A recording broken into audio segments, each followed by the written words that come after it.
Vamos orar mais uma vez? Baixa sua cabeça aí.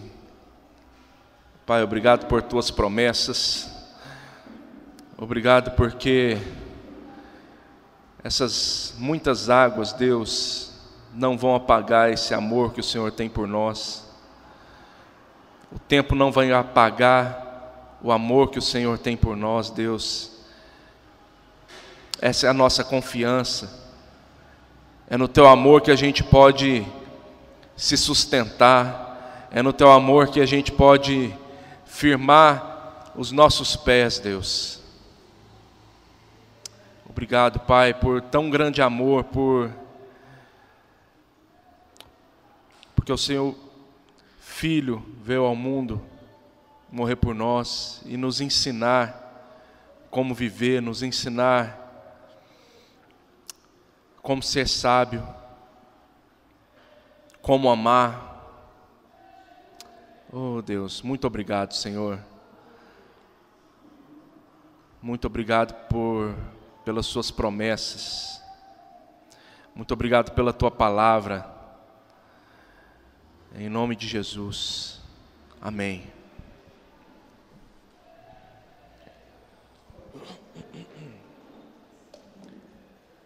Se Deus chegasse para você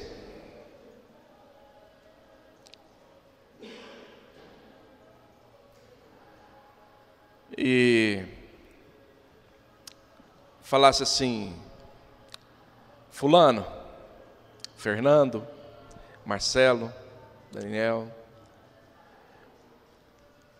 Narlo, me pede alguma coisa. O que você me pedir, eu vou te dar. O que você pedir para mim, qualquer coisa que você pedir para mim, está liberado. Eu vou te dar. O que você pediria? Pensa aí na sua cabeça. O que você pediria? Qualquer coisa, Narlo. Ganhar na Mega Sena. Não. Um casamento bem sucedido. Não. Você já tem? Eita nós, hein? Eita. Bom, teve um rei, filho de Davi, o rei Salomão. Ele pediu sabedoria para Deus. Deus chegou para Salomão e falou: Salomão, me pede qualquer coisa, que eu vou te dar essa coisa que você me pedir. E abre lá em 2 Crônicas. Eu tenho que passar por essa introdução aqui para a gente falar do assunto que a gente vai falar. 2 Crônicas 1.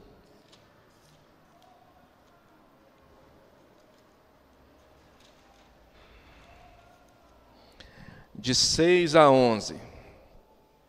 Salomão ofereceu ali sacrifício perante o Senhor sobre o altar de bronze que estava na tenda da congregação. Ofereceu sobre ele 1000 holocaustos. Naquela mesma noite, apareceu Deus a Salomão e lhe disse: pede-me o que queres que eu te dê. Pede, Salomão, qualquer coisa. Salomão respondeu: de grande benevolência usaste para o meu pai Davi, com o meu pai Davi, e a mim me fizeste reinar em seu lugar. Agora, pois, ó Senhor Deus, cumpra-se a tua promessa feita a meu pai Davi, porque tu me constituíste rei sobre um povo numeroso como o pó da terra.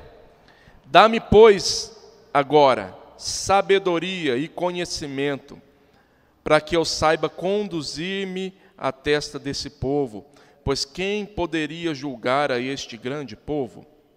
Disse Deus a Salomão: porquanto foi este o desejo do teu coração, e não pediste riquezas, bens ou honras, nem a morte dos que te aborrecem, nem tampouco pediste longevidade, mas sabedoria e conhecimento, para poderes julgar o meu povo sobre o qual te constituí rei.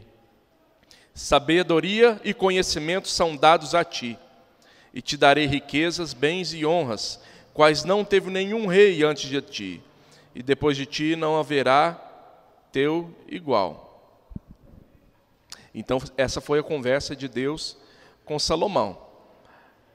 Deus concedeu sabedoria a Salomão.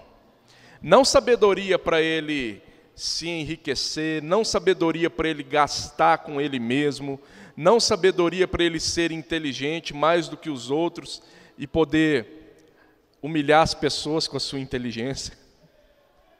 Mas Salomão pediu sabedoria para que ele governasse o povo.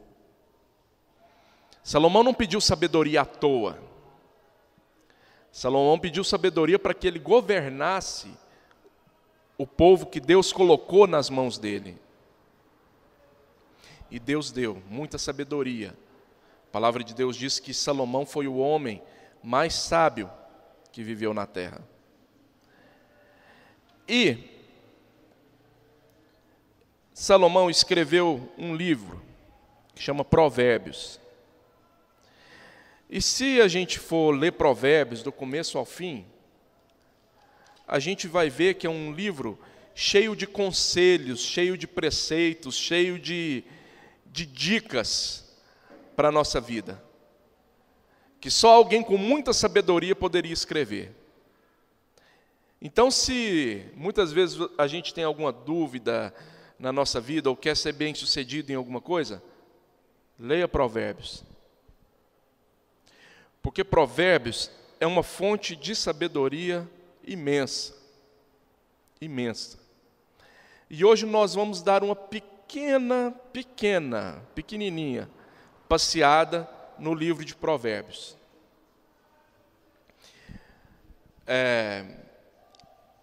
O que eu vou falar hoje aqui é a primeira de uma série de palavras que nós vamos ver nesse mês. Daqui a pouco eu já falo o texto base, tá?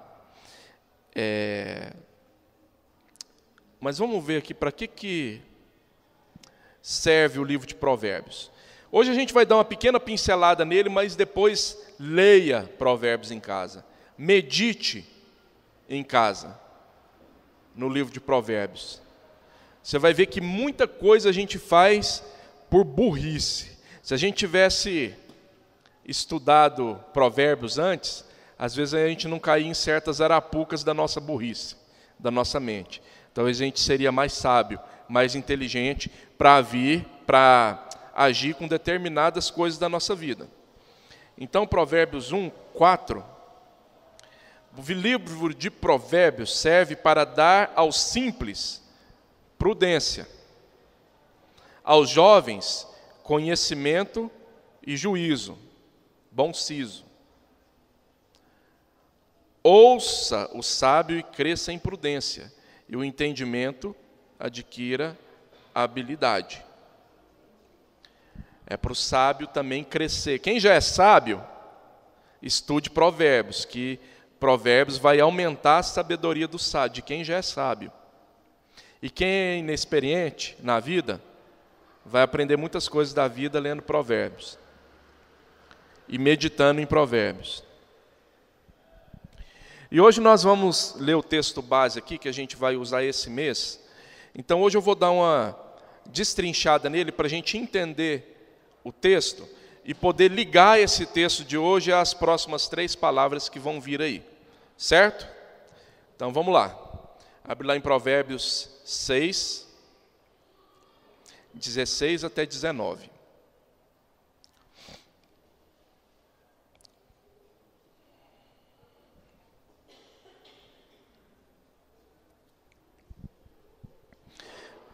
Só que a gente vai ler a partir do verso 12, tá? Todo mundo achou?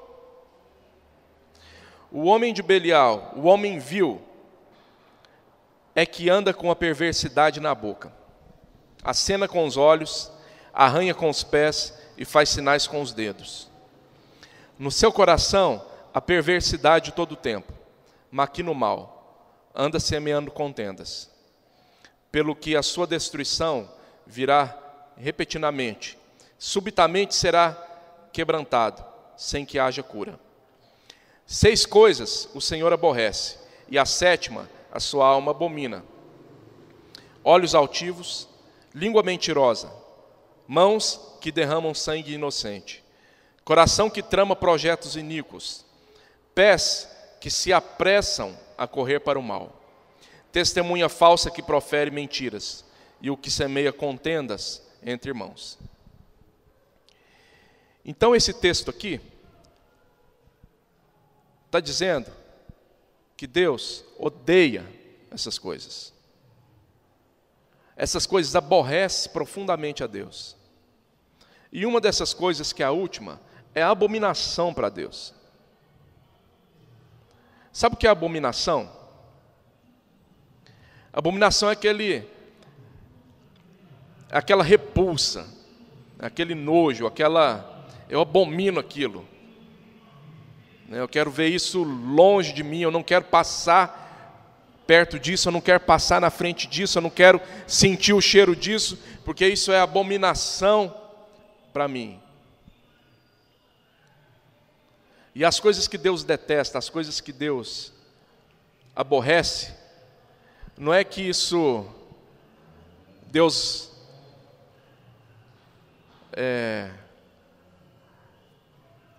é menos pesado para Deus, digamos assim, né? Porque isso aborrece Deus também. Deus não quer que os seus filhos façam isso. Deus não quer que a gente ande dessa maneira. Então, se a gente quer andar com sabedoria na nossa vida, a gente tem que observar alguns preceitos que Deus colocou na nossa vida. A gente tem que observar os preceitos que Deus colocou na palavra dele. E abrir mão da nossa vida, abrir mão do nosso caráter, abrir mão do nosso modo de pensar, do nosso modo de viver, isso dói. Porque a gente está abandonando o jeito que a gente vive, para viver de uma maneira que Deus pediu para a gente viver.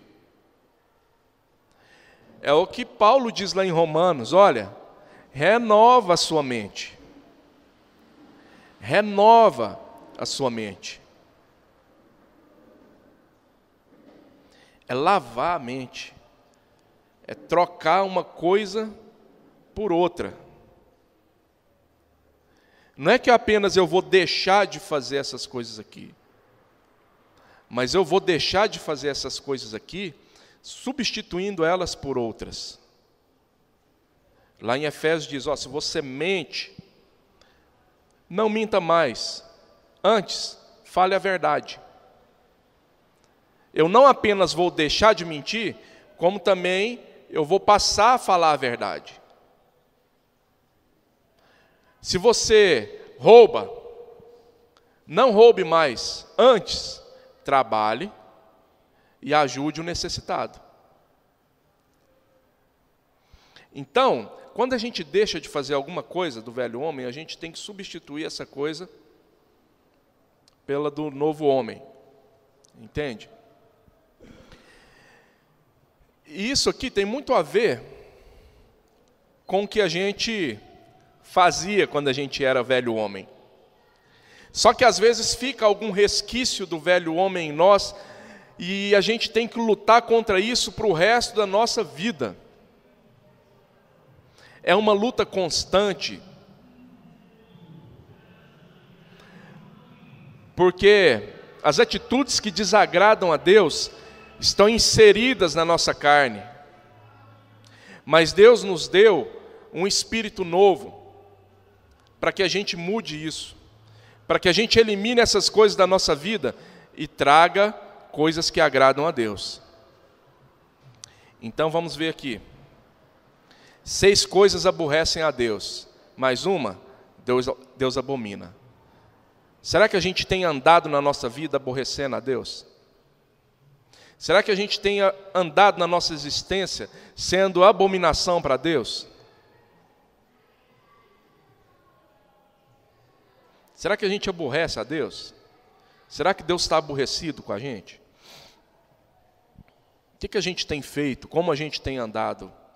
Vamos ler aqui a primeira coisa, Deus vai falando das partes do corpo. Primeiro, língua mentirosa.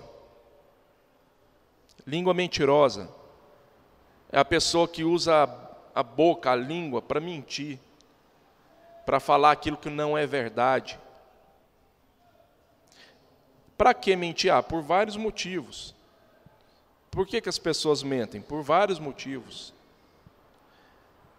Para se sair bem numa coisa, para não aparentar tão mal em outra, para levar vantagem sobre outra pessoa. As pessoas mentem para não serem expostas. As pessoas mentem para não passar vergonha.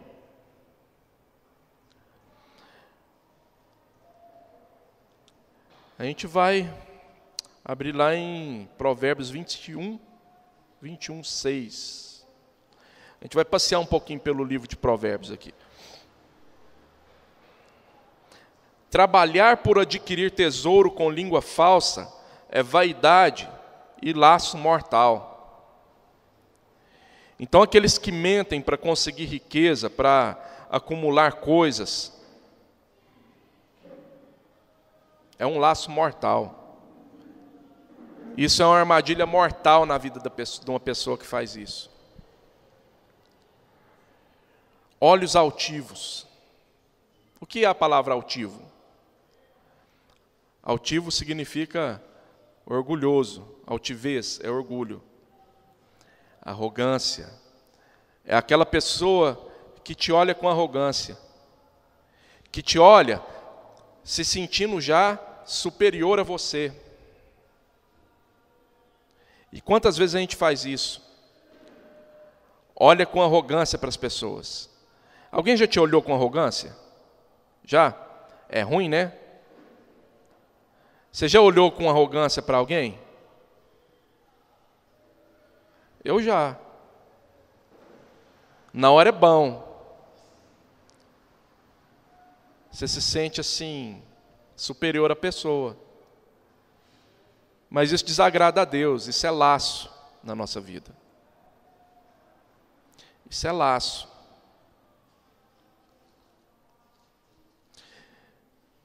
Cristo falou para a gente considerar os outros superiores a nós mesmos. Então, o nosso olhar para com as pessoas tem que ser um olhar de humildade. O nosso olhar para com as pessoas deve ser assim: o próximo é superior a mim, vou servi-lo, vou lavar os seus pés.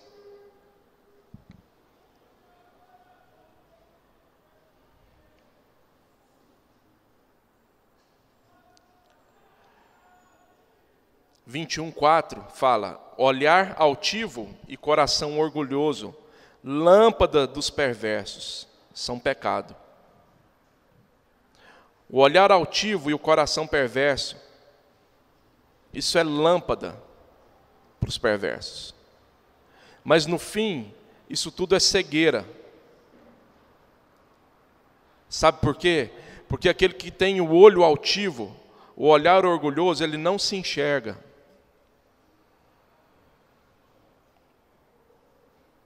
Ele pode ser rico, abastado, inteligente, mas ele não se enxerga. Por isso ele é cego.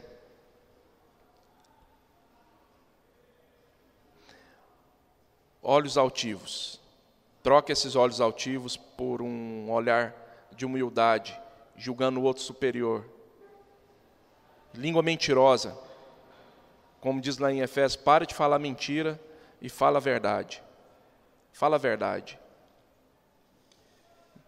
Mesmo que seja mentira branca. Quantas vezes a gente fala mentirinhas ao longo do dia, ao longo da nossa vida? A gente sabe o que está... Você sabe qual a mentirinha branca. Às vezes a gente mente para nós mesmos. Às vezes a gente se engana. Então, gente, língua mentirosa. Troca essa língua mentirosa por uma língua verdadeira. Mãos que derramam sangue inocente. Mãos que derramam sangue inocente. E aqui a gente vai emendar com coração que traça planos perversos e pés que se apressam para o mal. E a gente vai ler um outro texto aqui interessante. Porque uma mão que derrama um sangue inocente, ela tem que ter um coração junto com ela que traçou o plano para derramar esse sangue. Eu acho que é muito difícil alguém derramar um sangue inocente sem pensar antes, sem tramar antes, sem planejar antes e sem apressar. Abre lá em Efésios 1, que a gente vai entender melhor o que esse texto aqui está falando. Provérbios 1, 11 até 16. Provérbios 1, 11 até 16.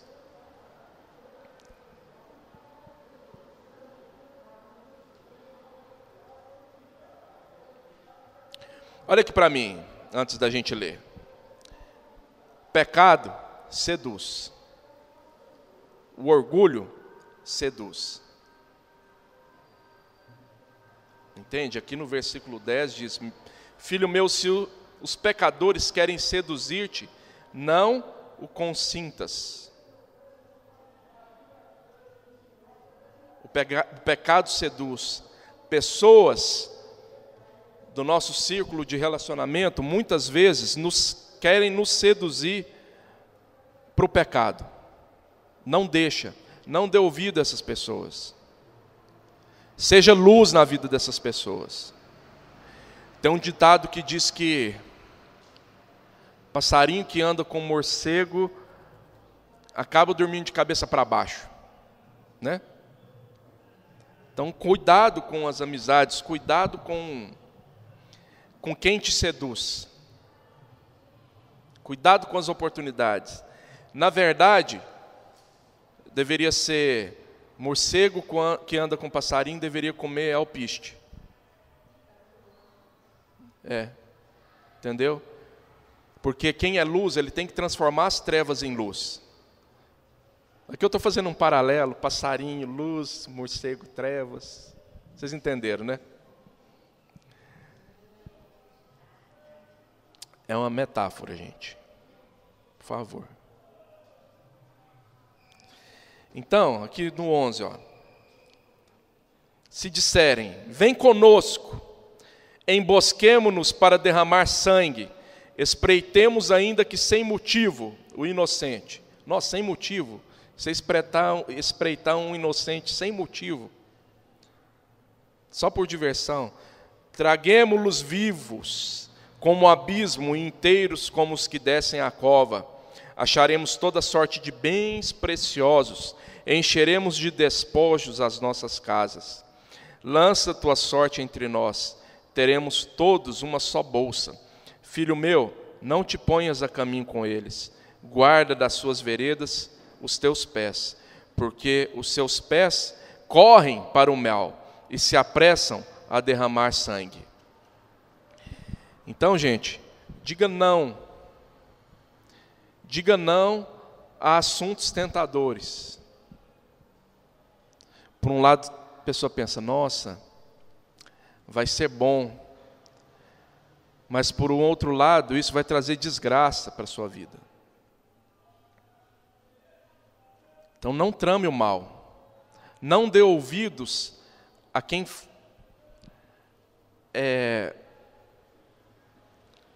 quer fazer você tramar o mal junto com essa pessoa. A quem te instiga a tramar o mal. Pelo contrário, instigue essa pessoa a fazer o bem. Se alguém está instigando a fazer o mal, é tentador às vezes o mal que a pessoa está instigando a você a fazer? Esquece isso, pensa, sou filho de Deus, sou filho da luz, o Espírito de Deus habita em mim, não vou fazer isso, e já de imediato fala para a pessoa que existe um caminho sobremodo excelente, que existe uma maneira melhor de fazer as coisas. Entende? A gente não apenas vai falar não, como também a gente vai ser influência do bem para a vida da pessoa que nos querem influenciar o mal. Então, mãos que derramam sangue inocente. Quantas mãos, quantos inocentes têm morrido na face da terra? Coração que traça plano perverso. Nosso coração é enganoso, que os planos que a gente possa traçar, que esses planos venham de Deus e não do nosso coração. Porque o nosso coração nos engana. O nosso coração muitas vezes quer traçar planos perversos.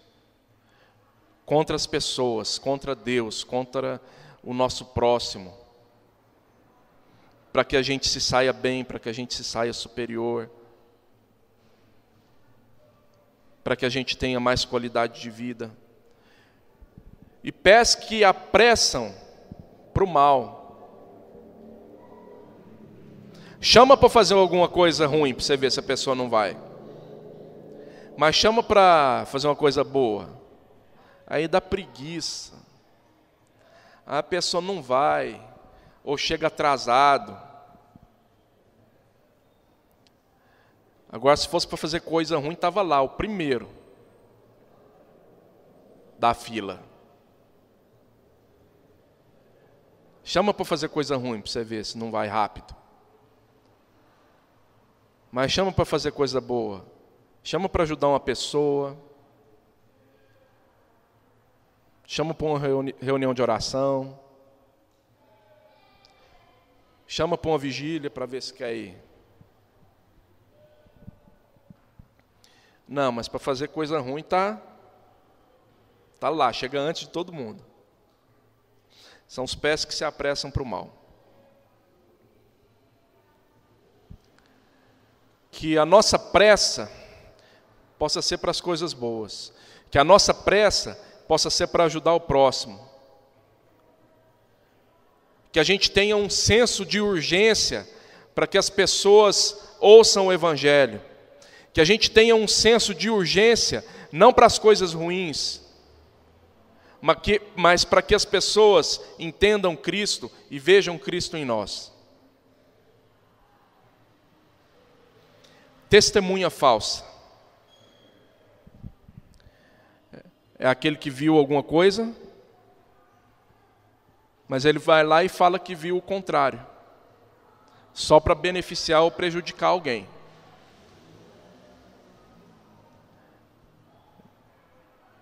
Provérbios 25:18, abre lá.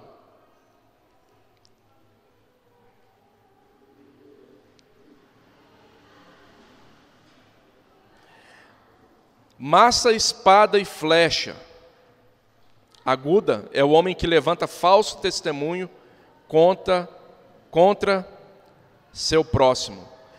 Como dente quebrado e pé sem firmeza, assim é a confiança no desleal, no tempo da angústia. Quem já quebrou dente aqui? Não é ruim, né? Quem já torceu o pé? Pé sem firmeza. É isso aqui. A hora que você pode confiar numa pessoa, a hora que você mais precisa daquela pessoa, a pessoa ruma uma falsidade contra você. E testemunha uma coisa que não tem nada a ver contra a sua pessoa. Levanta falso testemunho. Esse é o desleal no tempo da angústia. A hora que você precisa a hora que você mais precisa do seu dente para comer um churrasco, ele vai e quebra. E dói. A hora que você mais precisa do seu pé para correr, você vai e ele está sem firmeza, você torce ele, você cai. Já aconteceu essas duas coisas comigo. Uma vez eu estava correndo no Parque do Sabiá, tinha uma pedra. O pé estava sem firmeza, porque eu tinha machucado o pé. Pisei na pedra, virei o pé e caí. Não pode confiar. Dente também eu quebrei uma vez, 2 vezes, 3. Eu já quebrei um monte de dente, gente. Mas é aquilo lá, a hora que você mais está precisando do seu dente para morder, ele vai te dar uma rasteira. Testemunha falsa. Testemunha falsa.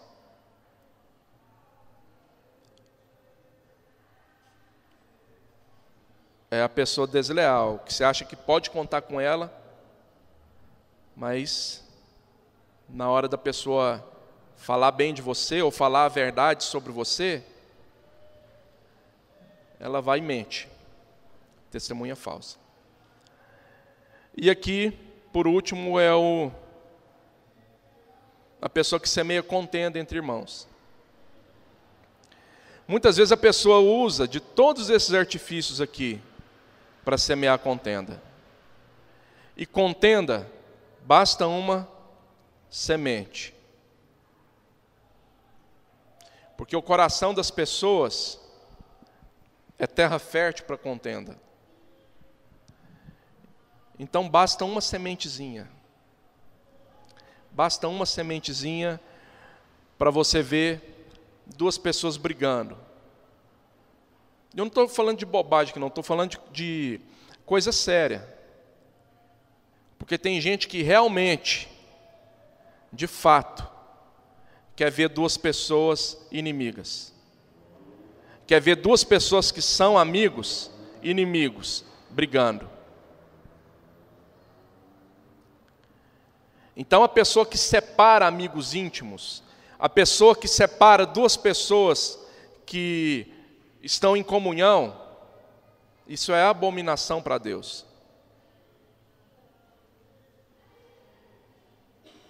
Na Bíblia, a gente vê que a primeira coisa que o diabo fez com o homem foi essa semente da discórdia. E isso é abominação para Deus.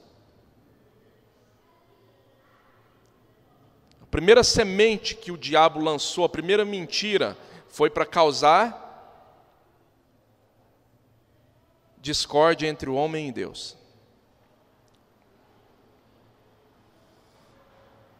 O primeiro pecado do homem. Porque o homem tinha comunhão com Deus. O diabo não queria isso. O que o diabo fez? Plantou a semente do pecado no homem. E o homem caiu. E isso quebrou a comunhão do homem de Deus.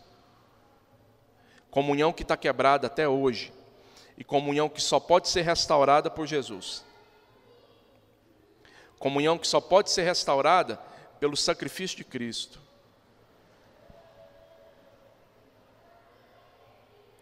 Então tem gente que é o diabo na vida das pessoas. Tem gente que é o diabo na vida daqueles que estão em comunhão. Porque ele vai lá, planta uma semente, para que não haja comunhão mais ali. Seja inconscientemente ou conscientemente, pessoas que fazem isso são instrumentos do diabo.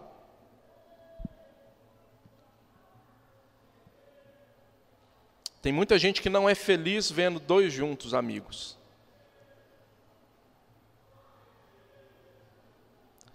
Tem muita gente que quer a amizade de um dos 2, ou a comunhão com um dos 2, ou o relacionamento com um dos 2, e a pessoa planta uma semente ali para causar uma discórdia, para conseguir a amizade, ou conseguir um benefício, ou conseguir alguma coisa. Isso é abominação para Deus.